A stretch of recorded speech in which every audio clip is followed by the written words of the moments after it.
We humans have evolved some pretty complicated means of communication, including facial expressions, sophisticated speech, and even written language. While we may be the only species that currently communicates by texting, some primate species have evolved an even wilder way to send information to those around them. It's by using their butts. That is, the females of many species of monkeys, and even some apes, develop striking swellings around their bottoms in order to send a message that it's time to mate. These dramatic derriere displays have a major impact on decisions made within these groups and affect all kinds of their behaviors. So have a seat and get ready for more facts about primate butts than you ever thought you needed. When a female of any primate species reaches the age where she can reproduce, she starts to ovulate on a semi-regular basis. In some species, when a female ovulates, there's no indication she's doing so. This is called concealed ovulation. The alternative is called conspicuous ovulation. And in the primates we're talking about, boy, is it conspicuous. See, these primates experience what's called a sexual swelling. Basically, the skin around their genitals and anus swell up and then shrink again after the fertile window. And the peak of the swelling typically lines up with the peak of ovulation. The extent of the changes in the skin around their bottoms differs a fair bit between species, but some are very obvious. These large, showy, and sometimes vibrantly colored swellings can be so big that depending on the species,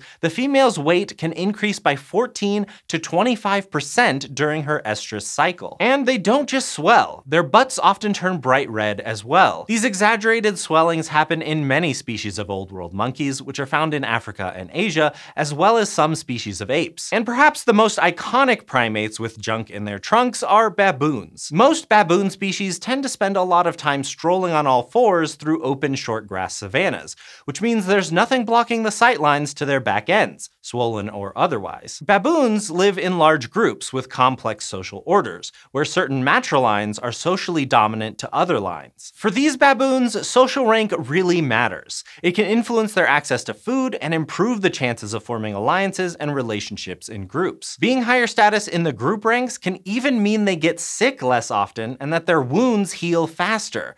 Basically, it pays to be well-liked. And another thing that social rank can affect is mate access. Higher-ranked male baboons are much more likely to produce offspring than lower-ranked ones, largely due to access to mating opportunities that lower-ranked males don't get. All this means that there's a lot of pressure to rise in the ranks within a baboon society, and the best way to do that is by strategically mating, which you can only do if you have a signal of when a female is fertile, hence the bubble butts. But it's not just baboons. In all of the species with sexual swellings, those rumps are sending a message to male primates on the status of the female's estrus cycle, and the males are definitely paying attention. The primary reproductive goal of males of these species is generally to father as many offspring as possible. So once these primate males see a showy bummed female, they know to ramp up their efforts to mate. They'll even try to prevent other males from getting to their chosen female around her highest fertility window by guarding her, basically at all times. This can help assure him that if she does get pregnant, it's his bun in the oven, which is very important to him because primate babies are very dependent on their mothers for a long time. And since having dependent offspring reduces a female's fertility,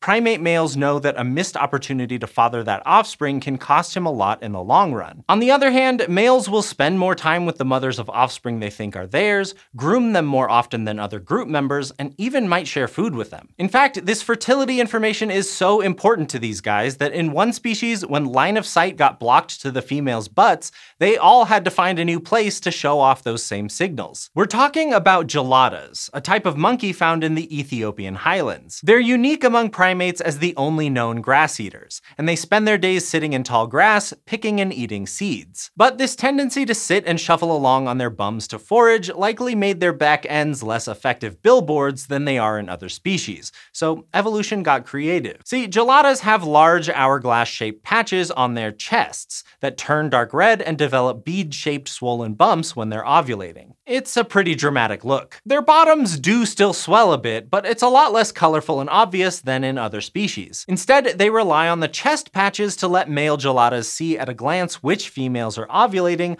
all without them having to stop munching. So this whole fertility signaling mechanism seems pretty straightforward, right? Well, not so fast. It turns out that there can be a little ambiguity in these swollen butts, or chests as it were. What's more, females might be using that ambiguity to their advantage. See, the females of some species have swellings that last longer than just the few days immediately around ovulation. During this time, the females may mate with more than one male in order to conceal who's truly the genetic father. If a male mated with her during the time she appeared most reproductively ready, he might be pretty convinced it's his, which is much better for the offspring. This is because while the mothers are still producing milk for their babies, their ovulation is suppressed, meaning they're unlikely to get pregnant again until the baby is weaned. And like we said before, males don't want to wait around for this, especially if they suspect the baby isn't theirs. They sometimes even resort to killing the baby to speed things up, since the female will become reproductively available much sooner. So concealed paternity could help females protect their babies from aggressive males. And it turns out these primate males may have good reason to be choosy about which specific females they mate with. That's because the female's swellings may also indicate how successful they'll be as mothers. A 2001 study of olive baboons in Gombe National Park, Tanzania,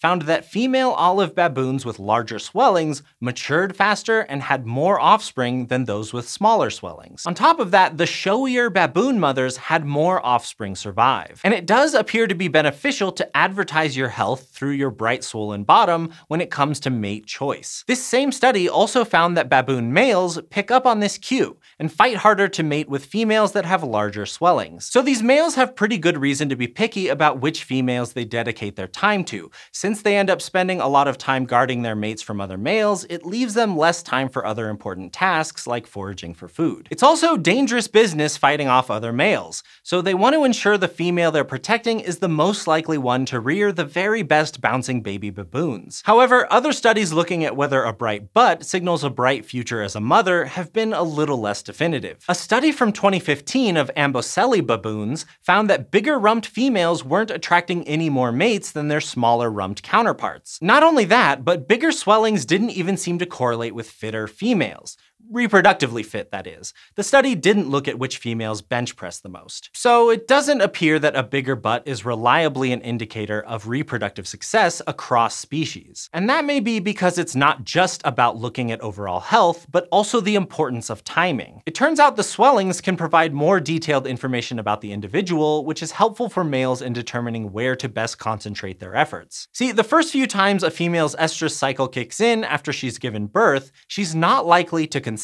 She still has the hormone cycle, just lower odds of making a little sibling for her last baby, at least not right away. And in some species, the female's swellings become a bit larger once the post-pregnancy fertility drop is over. But looks can be deceiving in this case, as the changes in the size of the swelling during different cycles are subtle. Regardless, it's important for these males to determine the best times to mate so they're not using up valuable time and energy if it's unlikely to result in offspring. And it seems like these males have found out how to do it. Baboon males concentrate their efforts on females that are more ready to conceive, so it appears that they're keeping tabs on these females, although it's not clear exactly how they track the female cycles so accurately. But we also know that honing the skills of butt reading takes practice, since males that joined the group more recently were only able to pick out which females were the most fertile after being in the group for a while. So males absolutely alter their mating behaviors based on their read of females' fertility, but surprisingly, it can influence behaviors outside the bedroom too. Take chimpanzees, for example. Chimps do hunt for meat, but they don't do it consistently, and meat doesn't make up a significant part of their diet. What's more, there's not a lot of information out there about what actually makes a chimpanzee foraging party initiate a hunt at all. But it turns out their occasional choice to pursue a meaty meal might actually be directly related to how many sexual swellings they can see. A study conducted in Tanzania in the 1990s found that the presence of one or more swollen females in a group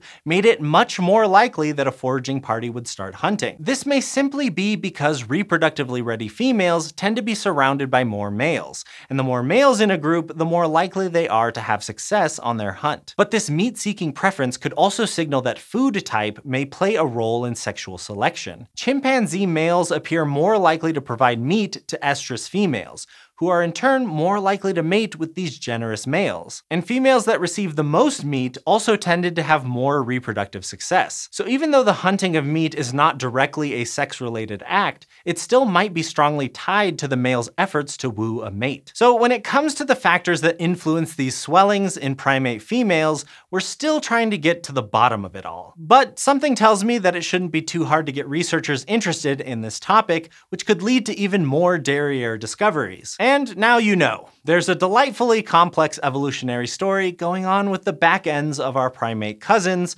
no buts about it.